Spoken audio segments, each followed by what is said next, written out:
Hello everybody! If you want to read all the stories in full, please go to www.steveuk.blog. Thank you. Short story 568, The Empty Beach, Upper Beginner. It was a sunny day. Sarah went to the beach. She liked this beach because it was usually empty. She wanted to read her book and relax. When she arrived, she saw that the beach was indeed empty. No people, no children playing, no dogs running, just sand and the sea. Sarah smiled. This was perfect. She put her towel on the sand near the water. She opened her book and started to read. The sun was warm and the sea was calm. After a while, Sarah looked up from her book. She noticed something strange. The sea was closer than before, much closer. The tide must be coming in, she thought. She moved her towel further up the beach. She continued reading. Another hour passed. Sarah looked up again. The sea was even closer. Now it was almost touching her towel. She felt a little nervous. This is strange, she thought. The tide is coming in very fast. She moved her towel again, much further up the beach. She looked at the sea. It was a dark grey colour. It didn't look like the same sea she saw earlier. Suddenly, she heard a sound. It was a scraping sound, like something was being dragged across the sand. Scrape, scrape, scrape. Sarah looked around. She couldn't see anything. The beach was still empty, but the scraping sound continued. Scrape, scrape, getting closer. Sarah stood up. She felt scared. The scraping sound was definitely getting closer, but where was it coming from? She looked out at the sea. The water was moving in a strange way. It was swirling around and around, like a giant whirlpool. Then she saw something rise from the water. It was long and thin and black. It looked like a finger, a very long, very thin black finger. Scrape. The finger scraped against the sand as it came closer. Then another finger rose from the sea, and another, and another. Soon, many long black fingers were rising from the water, scraping against the sand, moving towards Sarah. Sarah screamed and started to run. She ran as fast as she could, away from the sea, away from the fingers. Scrape, scrape. We are coming. She didn't look back. She just ran. She ran until she reached the road. She ran until she reached her car. She jumped inside and drove away. She looked back at the beach in her rearview mirror. It looked normal. The sea was calm. The sun was shining. But she knew what she had seen. She knew the fingers were real. She never went back to that beach again. Every time she went near the sea, she remembered the scraping sound, and she remembered the long, black fingers rising from the water. She knew they were still there, waiting for someone to come to the empty beach.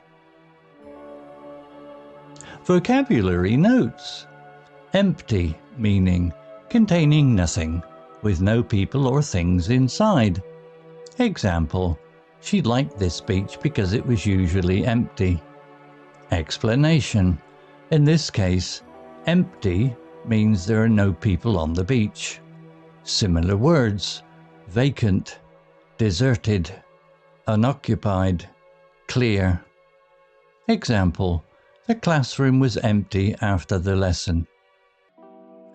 Indeed, meaning used to emphasize a statement or response confirming something already suggested.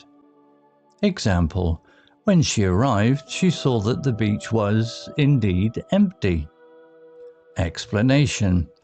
Indeed is used to confirm that what Sarah expected, the beach to be empty, was true. Similar words: really, truly, certainly, in fact. Example: is that your car? It is indeed.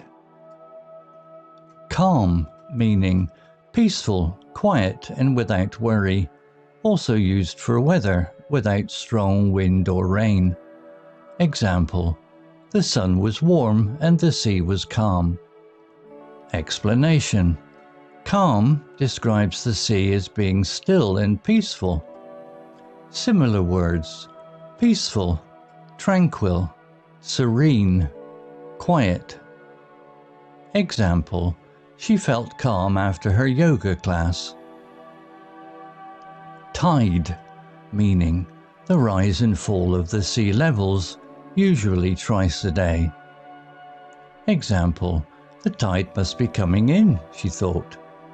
Explanation: Sarah thought the sea was closer because of the rising tide. Similar words: flow, current, surge. Example: we need to check the tide times before we go surfing. Nervous, meaning anxious or worried about something. Example: she felt a little nervous. Explanation: Sarah started to feel worried because the tide was coming in very fast. Similar words: anxious, worried, uneasy, apprehensive. Example: he felt nervous before his job interview. Strange, meaning unusual or surprising, difficult to understand or explain. Example: she noticed something strange. Explanation: Sarah noticed something unusual or odd. Similar words: unusual, odd, peculiar, weird. Example: I heard a strange noise in the garden last night. Scraping, meaning a sound made by something rubbing roughly against a surface. Example: it was a scraping sound. Explanation: the story describes a specific unsettling sound. Similar words: scratching, grating, rasping. Example: I heard the scraping of a chair against the floor. Whirlpool, meaning a rapid rotating body of water into which objects may be drawn. Example: like a giant whirlpool. Explanation: Sarah observed the circular motion of the sea. Similar words: eddy, vortex, swirl. Example: the boat narrowly avoided being caught in the whirlpool. Rear view mirror, meaning a small mirror in a vehicle that allows the driver to see what is behind them. Example: she looked back at the beach in her rear view mirror. Explanation: this is where Sarah observes the beach from her car. Similar words: back mirror. Example: always check your rearview mirror before changing lanes. Story written by Gemini 2.0 Flash AI. Image created by TechSmith's Assets for Camtasia AI. To read all the stories in full, please go to www.steveuk.blog. Thank you. Have you ever read something and felt your skin crawl, and then wondered, how did they do that? How can a few simple words on a page make your heart pound? Well, today, we're going to tear down a short horror story piece by piece and see exactly how it uses language to turn a beautiful day at the beach into an absolute nightmare. See, it starts so simply, so innocently. A sunny day, a trip to the beach. You read that and you think, okay, I know what this is. There's nothing here that even hints at danger. The author is just setting a scene. A perfectly normal, unsuspecting scene. And that's exactly where the best horror starts, right? In a place that feels totally 100% safe. We're going to look at how the author builds up this cozy, peaceful world only so they can have the fun of ripping it all apart later. Now think about that word empty. Right now, at the start of the story, that word feels good, doesn't it? It means quiet, solitude, peace. It's exactly what you want when you go to the beach. The lack of other people is a huge plus. And there you have it. The author just straight up tells us, this isn't just okay, it's perfect. This single line is the peak of safety. It's the story telling our main character Sarah and us, the reader, to just relax. Let your guard down, everything is fine. And just in case we didn't get the message, the author uses the word calm to describe the sea. It's not just implied, it's spelled out. This is a promise of safety. But you know, in a horror story, promises like that, well, they're practically made to be broken. Okay, and here's the turn. This is where the story shifts gears. Those very same things that made the scene so peaceful, the empty beach, the calm sea, they're about to become the enemy. The setting itself is turning into the villain. This is the sentence that changes everything. It's the first tiny crack in that perfect day. That word, strange, it's like a little alarm bell going off in your head. It's not screaming danger yet, but it's definitely whispering that something's not quite right. Our comfort zone is officially shrinking. This is just brilliant. Instead of saying the tide came in fast, the author shows us. We experience it happening through Sarah's eyes, and it feels wrong. It's way too fast. This little timeline creates this feeling of pressure, of something relentless and unstoppable coming right for her. And look at this. Remember how the sea was calm before? Not anymore. Now it's dark, gray, and swirling. The author is literally changing the weather to match Sarah's mood. The outside world is becoming a perfect reflection of her growing fear. And boom, there's the payoff. The story connects the dots for us. The weird, fast-moving sea directly causes Sarah to feel a little nervous. All that build-up, all those strange little details have now successfully planted the first real seed of fear. It's working. All right, so we've gone from peace to unease. Now we're about to go from unease to pure terror. The story is finally ready to show its hand and reveal what's really going on. And spoiler alert, it's not the tide. The first real taste of the horror isn't something she sees, it's something she hears. And by asking this question, the author puts us right there on that blanket with her. We're also scanning the empty beach, trying to figure out where that sound is coming from because it doesn't make any sense. And listen to the word they chose, scraping. Ugh, it's not a splash. It's not a yell. It's a scraping sound. It's just, uncomfortable. It's the sound of fingernails on a chalkboard. It suggests something is being dragged, something that shouldn't be. And repeating the word like this, it's meant to put the sound right in your head. It creates this awful rhythm, scrape, scrape, a slow, deliberate beat that just gets more and more dreadful with every repetition. This is where it gets really scary. That sound isn't just a random noise anymore. It has direction. It has intent. It is actively, deliberately moving towards her, which means it's moving towards us. Look how this is revealed. It's so methodical. We don't just get a monster popping out of the water. No, that would be too easy. We see one finger, then another, then a whole bunch of them. The author forces us to watch the horror assemble itself bit by bit, which makes the final picture so much worse.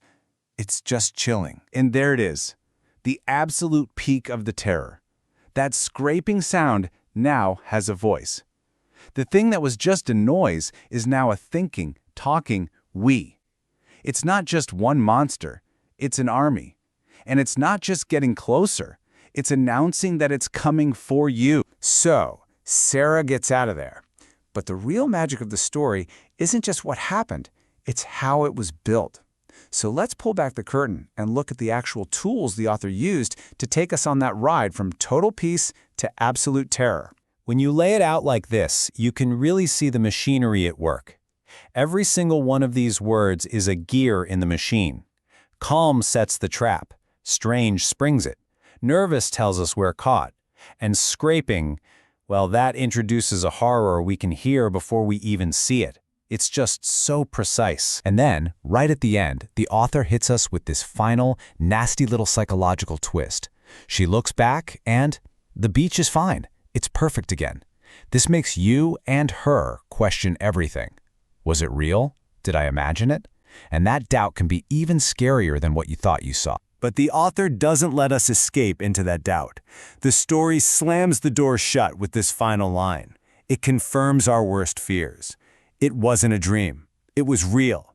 And the threat isn't gone. It's just hiding, waiting. The fear doesn't end when the car drives away. It becomes permanent. And really, that's what this is all about. At the beginning of the story, an empty beach was the definition of perfect. By the end, the thought of that same empty beach, with those things just waiting under the sand, it's horrifying. The author didn't change the setting, they changed what the word empty means inside our heads. And that is the incredible power of telling a story well.